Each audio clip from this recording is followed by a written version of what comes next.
말씀입니다. 오늘은 신약 성경 35면 마태복음 21장 12절에서 17절까지 있는 말씀을 봉독해 드리고, 또 우리 개혁은고 회복입니다라고 하는 제목을 가지고 종교개혁주의를 다시 한번 되돌아보도록 하시겠습니다. 마태복음 21장 12절에서 17절까지 있는 말씀입니다. 예수께서 성전에 들어가사 성전 안에서 매매하는 모든 사람들을 내쫓으시며 돈 바꾸는 사람의 상과 비둘기 파는 사람의 의자를 불러 엎으시고 그들에게 이르시되, 기록된 바 내 집은 기도하는 집이라 일컬음을 받으리라 하였거늘 너희는 강도의 소굴을 만드는도다 하시니라. 맹인과 전원자들이 성전에서 예수께 나와 고쳐주시니 대제사장들과 서기관들이 예수께서 하시는 이상한 일과 또 성전에서 소리질러 호산나 다소니아 하는 어린이들을 보고 노하여 예수께 말하되, 그들이 하는 말을 듣느냐? 예수께 이르시되, 그렇다. 어린아이와 젖먹이들의 입에서 나오는 찬미를 온전하게 하셨나이다 함을 너희가 읽어본 일이 없느냐 하시고, 그들을 떠나 성 밖으로 베다니에 가서 거기서 유하시니라. 아멘. 10월 마지막 주일은 개신교회에서 지키는 종교개혁주일, 종교개혁 기념주일입니다. 1517년 10월 31일 마틴 루터가 로마 교황청을 향하여 95개 교회되라는 항의문을 내걸고 개혁의 기치를 든 지 금년이 507주년이 되는 그러한 해입니다. 중세 로마 교회는요, 사도들의 신앙에서 이탈해서 교권의 남용과 교회 안의 우상적 요소를 용납하는 즉 세속적이고 형식적인 종교로 전락해버리고 말았습니다. 교회가 그 본연의 모습을 망각하고 궤도에서 이탈하게 되면 하나님의 뜻과는 전혀 다른 방향으로 가게 되고 결국에는 멸망의 길을 재촉하는 것입니다. 당시의 형편은요, 정치, 사회, 문화, 예술 할 것 없이 개인의 자유와 의사가 무시된 채 모두 다 로마 교회의 교권주의자들에 의해서 장악되어지고 말았습니다. 그래서 심지어는 국왕까지도 교황 아래에 있는, 다시 말하면 로마 교회가, 교회의 교권이 모든 것을 장악하고 억압하는 그러한 시대였다라는 것입니다. 그래서 급기야 문예부흥 운동이 터져 나오게 되고요, 이어서 종교개혁 운동이 일어나게 되었던 것입니다. 이 둘 다 로마 교회의 속박에서부터 벗어나고자 하는 운동이지만요, 전자는 인간으로 돌아가자라고 하는 것이고 후자는 하나님의 말씀으로 돌아가자라고 하는 그러한 사상입니다.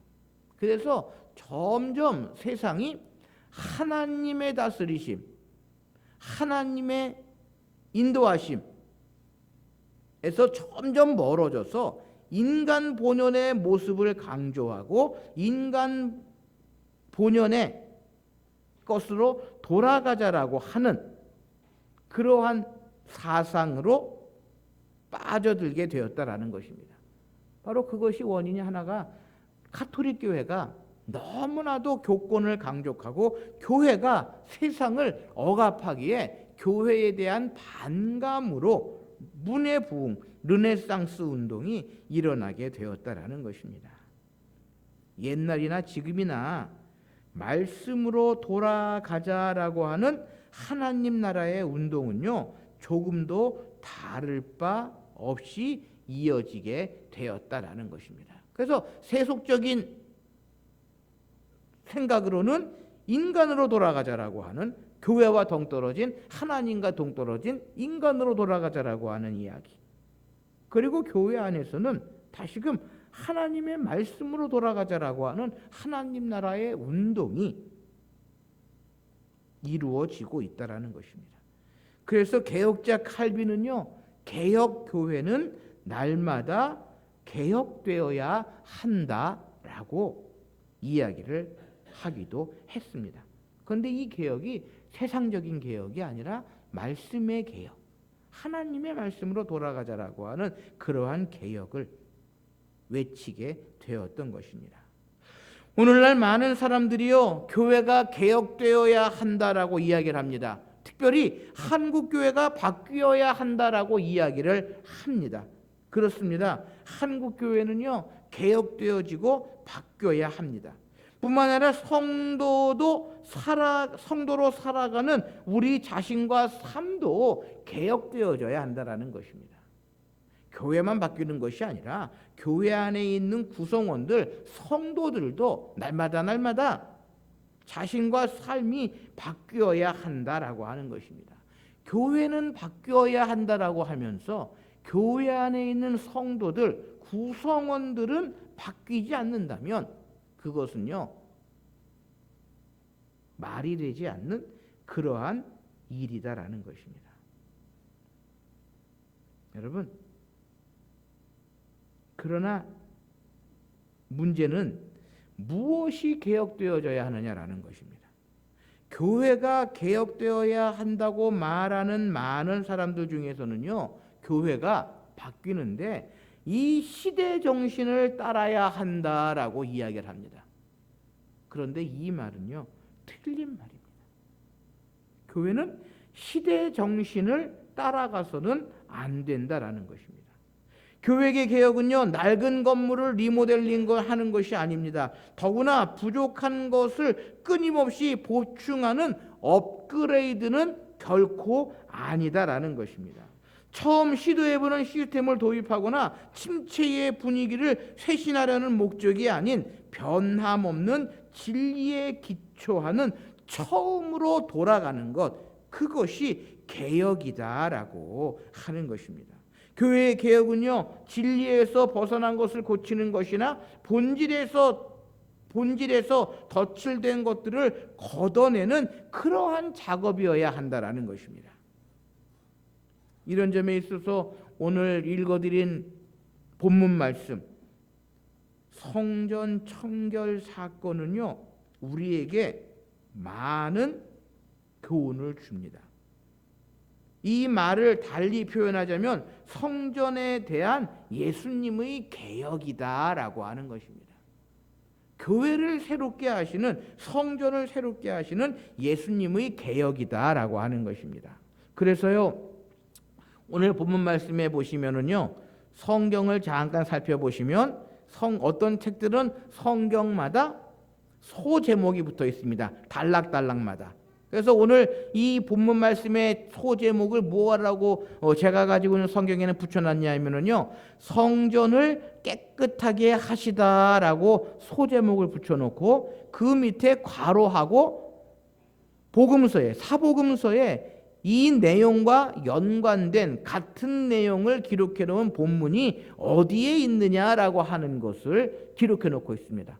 근데 가만히 살펴보시면요, 오늘 이 본문 말씀이 마태복음에는 21장 12절 이하에, 마가복음에는 11장 이하에, 누가복음에는 19장 이하에, 요한복음에는 2장 이하에 기록이 되어져 있음을 우리에게 설명합니다. 무슨 이야기입니까?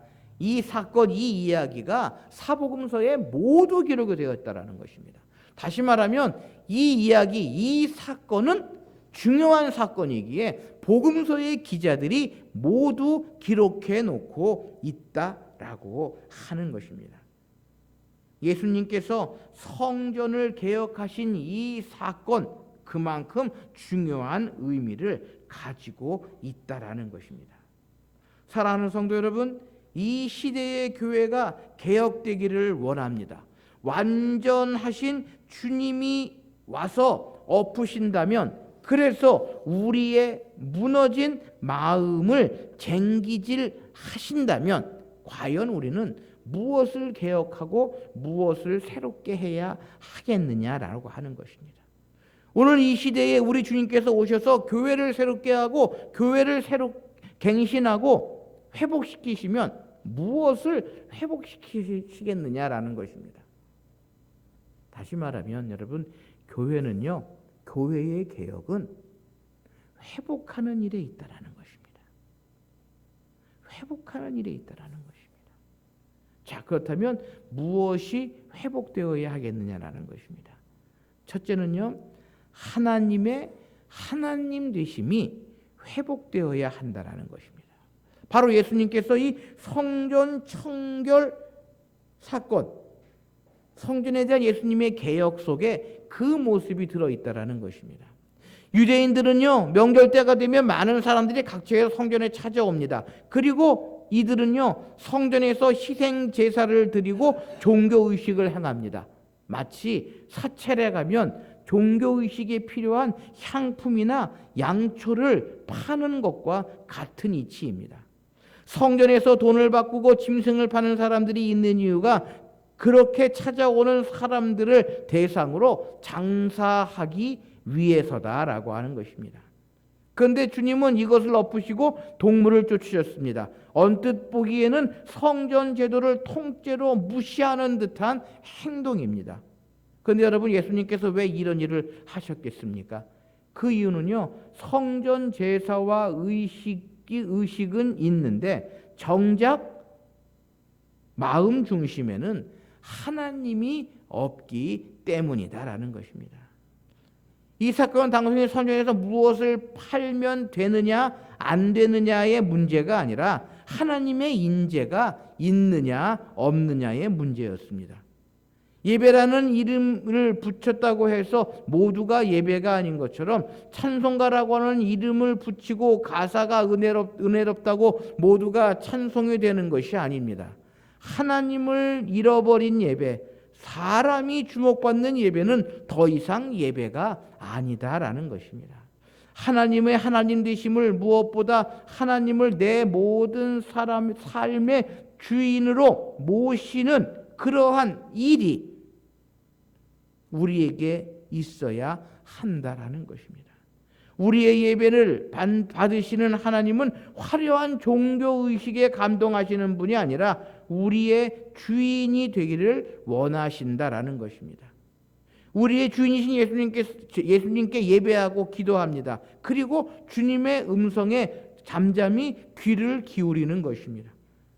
우리가 믿는 믿음은요, 창조주 하나님이 우리의 주인이시며 십자가에 달리신 예수 그리스도가 우리의 구원의 주님이심을 믿는 것이다 라고 하는 것입니다. 같은 역사를 두고서도요, 바라보는 관점에 따라 평가하는 일이 다릅니다. 우리는 종교개혁이 일어난 지 1000년의 역사를 중세의 암흑기라고 부릅니다. 하지만 카톨릭 교회에서는요, 중세의 1000년을 암흑기가 아니라 흥황기라고 평가합니다. 기독교의 음악과 그림이 이 시대에 쏟아져 나왔습니다. 화려한 교회의 건물들이 지어졌고 교황의 권세는 어떤 권세보다 어느 시대보다도 높았습니다. 외형적으로 보기에는 어떤 시대보다 교회의 힘이 컸고 화려했습니다. 그러나 우리가 암흑기라고 하는 이유는요, 주인이신 하나님보다 눈에 보이는 교회의 권세가 더 높고 컸기 때문이다라고 하는 것입니다. 오늘날 교회가 개혁되어야 한다라고 하는 이유는 교회들이 중세시대 교회를 닮아가고 있기 때문인 것입니다. 화려한 음악과 대규모의 집회가 있고 정기적으로 드리는 예배는 있는데 정작 주인의 자리에 하나님이 계시지 않습니다. 잘 지은 건물을 자랑하고 교회 안의 시스템을 자랑하고 그것을 추구하고 우리는 한 번쯤 질문해 봐야 합니다. 과연 이 일에 하나님은 어떻게 임하고 계시는가? 하나님은요, 성전을 가르쳐 내 집이라고 하셨습니다. 비록 솔로몬 성전처럼 화려하고 웅장하게 만들었어도 거기에 거하시는 이는 하나님이 아니시면 결코 성전이 될 수 없다라고 하는 것입니다. 둘째로 복음이 복음되어야 합니다. 여러분, 성전에서 하나님께서 성전 제사를 가르치시고 지키게 하신 것은요, 인간의 죄가 인간 자신의 힘으로는 해결받을 수 없음을 저들이 깨닫고 하나님께서 허락하신 구원의 은혜를 알 수 있도록 하시기 위함입니다. 죄로 말미암아 하나님의 영광 이르지 못하는 모든 죄인들이 예수 그리스도의 구속의 피로 말미암아 죄 사함과 구원을 받은 것을 구약의 모든 제사와 절기를 통해 설명해 주셨습니다. 구약의 성막을 만들게 하실 때에 그 어떤 것도 예수 그리스도를 빼고는 설명되지 않는 것들입니다. 어린 양의 피로 속죄받는 일들을 통하여 그들이 발견해야 할 것은 세상의 죄를 지고 가시는 하나님의 어린 양이었습니다. 요한복음 2장 19절 말씀에 보면은요, 예수님은 성전에서 장사하는 이들의 짐승을 쫓으시고 이 성전을 헐라 내가 사흘 만에 일으키리라 라고 말씀하십니다. 무슨 이야기입니까? 눈에 보이는 종교의식이 아니라 어떤 희생의 피가 아니라 자신의 십자가의 죽음과 부활로 죄가 모든 성전의 기능이 완성된다라고 하시는 주님의 말씀인 것입니다. 주님이 세상에 오실 때에 천사들이 이렇게 외쳤습니다. 무서워 말라 보라 내가 온 세상에 미칠 큰 기쁨의 좋은 소식을 너희에게 전하노라 라고 이야기를 했습니다. 십자가와 부활로 이루신 예수 그리스도의 복음은요, 완전한 복음인 것을 우리는 믿어야 합니다. 어떤 사람, 어떤 신분과 어떤 형편에 있는 사람이든지 십자가의 복음은 동일하게 복음이 되는 것입니다. 십자가의 복음은요, 예수 그리스도의 피값으로 완성된 복음입니다. 그리스도의 피값으로 완성된 복음이기에 그 가치나 범위가 끝이 없다라는 것입니다. 이 복음을 만난 바울은 이렇게 고백합니다. 로마서 1장 10절 말씀에 내가 복음을 부끄러워하지 아니하노니 이 복음 모든 믿는 자에게 주시는 하나님, 모든 믿는 자에게 구원을 주시는 하나님의 능력이 됨이라. 첫째는 유대인에게요, 또한 헬라인에게로라라고 사도 바울은 고백합니다. 여러분, 종교개혁은요, 복음을 복음답게 취급하지 않을 때에 일어났습니다. 믿음으로 얻은 구원을 인간의 행위를 보태야 된다라고 당시 카톨릭 교회는 가르칩니다. 고행을 해야 했고요, 면죄부를 사야 했습니다. 오직 의인은 믿음으로 말미암아 살리라라고 하는 이 말씀을 잘못 실행하게 했다라는 것입니다. 미완성 복음이란 없습니다. 총체적 복음은요, 내 삶의 모든 것을 포함하는 것이며 복음으로 우리는 가장 풍성한 삶을 누릴 수 있는 것입니다.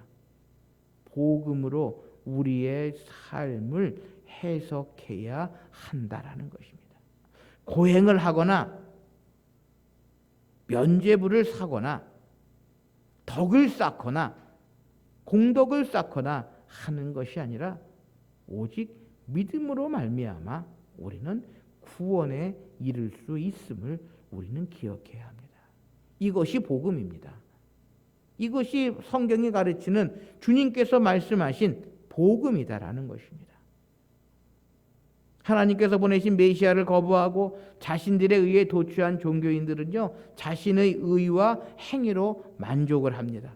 자신들을 의인으로 행사하며 예수를 십자가에 내어준 사람들, 혹시라도 우리 안에 나의 과거의 경력이나 헌신을 자랑하고 스스로 의인이라고 여긴 부분이 있다면 우리는 회개해야 합니다. 안타깝게도요, 이 시대의 교회 가운데에 그러한 사람들이 얼마나 많은지 모릅니다. 나는 모든 것을 잘하고 나는 모든 것을 온전히 이루었는데 모든 것이 상대방 탓이고 내가 가지고 있는 믿음, 내가 가지고 있는 신앙을 자랑하며 정죄하고 비난하고 비판하는, 주님은 온데간데 없고 그리스도의 복음은 온데간데 없고 자신만을 고집하는 그러한 성도들이 얼마나 많이 있는지 모릅니다. 십자가 앞에서 우리는 우리의 죄인됨을 고백하고 오직 주님만이 우리의 소망이라고 고백할 수 있어야 한다는 것입니다. 구원은 오직 믿음으로 이루어지는 것이고 온전히 주님을 닮아갈 때에 우리는 구원을 얻을 수 있다는 참 복음으로 회복되어질 때에 교회는 새로워지고요. 성도들은 개혁되어질 수 있다라는 것입니다. 세 번째로요. 교회가 교회의 목적을 회복해야 한다라는 것입니다. 예수님은 상은 엎으시고 짐승들을 내어 쫓으시고 내 집은 만민이 기도하는 집이라 일컬음을 받으리라 하였거늘 너희는 강도의 굴혈로 만드는도다라고 말씀하시면서 책망하셨습니다. 여러분, 기도하는 집과 강도의 소굴, 어떻게 성전이 강도의 소굴이 될 수가 있겠습니까? 강도는 남의 것을 가로채거나 독차지하는 사람들입니다. 하나님의 것을 사람의 것으로 가로채는 일, 교회가 하나님 중심이 아니라 인간 중심이 될 때에 강도짓이 되는 것입니다. 하나님의 계획, 하나님의 섭리, 하나님께서 이루시고자 하시는 일은 온데간데 없고 사람의 소리, 사람의 생각, 사람의 냄새가 가득할 때에 바로 그것은요 강도의 소굴이 되는 것이다 라고 하는 것을 우리는 기억해야 합니다. 오늘 이 시대를 이야기할 때에 개인주의가 만연한 그러한 시대라고 이야기를 합니다. 그러나 교회는요 개인주의가 아니라 하나님 중심이 되어야 합니다. 하나님께서 모든 것을 이루어 나가시고요. 하나님께서 다스리심을 늘 기억하며 나아가야 한다라는 것입니다. 예수님은 성전을 가르쳐 내 집은 기도하는 집이라고 하셨는데요. 똑같은 내용, 똑같은 본문을 마가복음에 살펴보면요. 만민이 기도하는 집이다라고 마가복음에는 설명을 기록하고 있는데요. 영어 성경을 보면 만민을 위하여 기도하는 집이라고 번역하고 있습니다. 다시 말하면 교회는 누구나가 와서 기도할 수 있는 집이지만 이 말씀은 교회가 모든 민족을 위하여 기도하는 집이다라고 하는 그러한 의미입니다. 만민을 위하여 기도한다는 말이 무슨 의미입니까? 이는 교회가 존재하는 목적을 가르치는 말입니다. 교회는 말 그대로 모든 민족을 위해 존재해야 한다라는 것입니다. 예수님 당시에도요 많은 사람들이 성전에 나와서 기도했습니다. 종교개혁이 일어날 때에도 기도하는 이들이 많았습니다. 그러나 자신들의 문제나 소원 성취가 아닌 모든 민족을 위하여 기도하는 이들은 적었습니다. 얼마나 많은 기도들이 우리의 문제 해결이나 소원 성취를 위해서만 사용되고 있는지 모릅니다. 하나님이 교회에서 기도할 특권을 주셨고 그 기도가 모든 민족 곧 만민을 위하여 기도하라고 하신 것인데 그것을 자신을 위해서만 사용하고 자기 만족을 위해 사용한다면 그것은 분명 강도짓과 다르지 않을 것입니다. 오늘 이 시대의 교회가 점점 쇠퇴하여지고 약해지고 교회가 문을 닫고 성도들이 점점 적어지는 이유가 어디에 있습니까? 개인적으로는요. 한국 교회가 부흥하고 성장할 때에 산속으로 기도원 짓고 수양관 짓고 점점 산속으로 들어갔던 그러한 시대가 있었습니다. 그것은요. 교회가 행해야 할 온전한 모습은 아니다라고 하는 생각을 해보게 됩니다. 자신들을 위해서만 사용하고 자신들만이 누리는 자신들만이 끼리끼리만 이루어 나가는 그러한 모습이 아닐 수 없습니다. 교회는요. 세상 속에 나아가야 합니다. 교회는요. 세상 사람들과 함께 해야 합니다. 그렇지 않을 때에 교회는 부패하고 타락하고 개혁의 대상이 될 수밖에 없다라고 하는 것입니다. 오늘 보면 15절에 예수님께서 소경과 저는 자들을 고쳐주시고 아이들이 호산나 다윗 자손이라고 부르는 외침을 보고 대제사장과 서기관들이 분노하는 장면이 오늘 본문에 기록되어져 있습니다. 그러나 교회는 만민이 함께 모여 복음으로 치유함을 받고 기도하고 예배하는 곳입니다. 어떤 사람도 어떤 민족도 복음에서 제외되지 않습니다. 곧 온 세상에 미칠 큰 기쁨의 좋은 소식이 되어야 한다라는 것입니다. 바로 교회가요, 세상 사람들에게, 믿지 않는 자들에게 큰 기쁨의 좋은 소식이 되어야 한다라는 것입니다.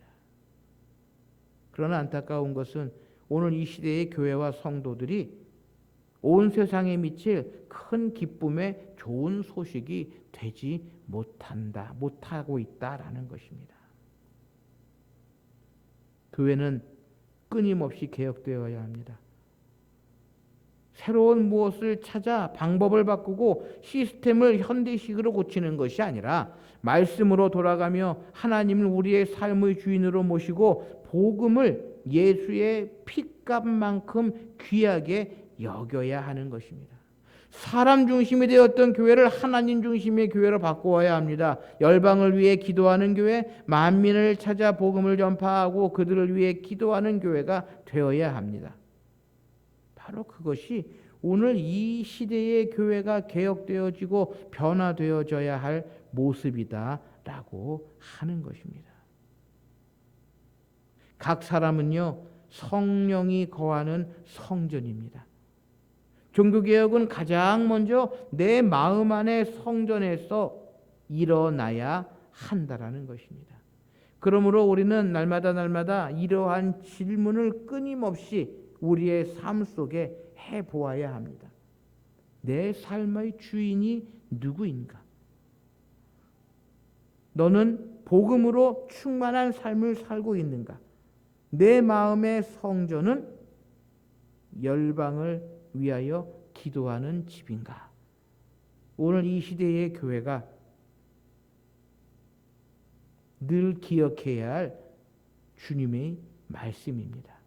성전을 깨끗게 하시고 성전을 개혁하신 주님의 모습 가운데에는 이러한 질문이 들어 있다라는 것입니다. 사랑하는 성도 여러분, 종교개혁주의를 맞이하며 이 시대의 교회와 성도들이 다시 한번 마음속 깊이 간직하며 교회를 새롭게 하고 우리 자신을 새롭게 하고 그리하여 교회가 개혁되어지고 변화되어지고 모두가 회복되어지는 유일한 비결은 주님께서 행하신 이 일을 통하여 우리의 모든 것들을 다시금 회복하는 일임을 기억해야 할 것입니다. 함께 기도하십시다.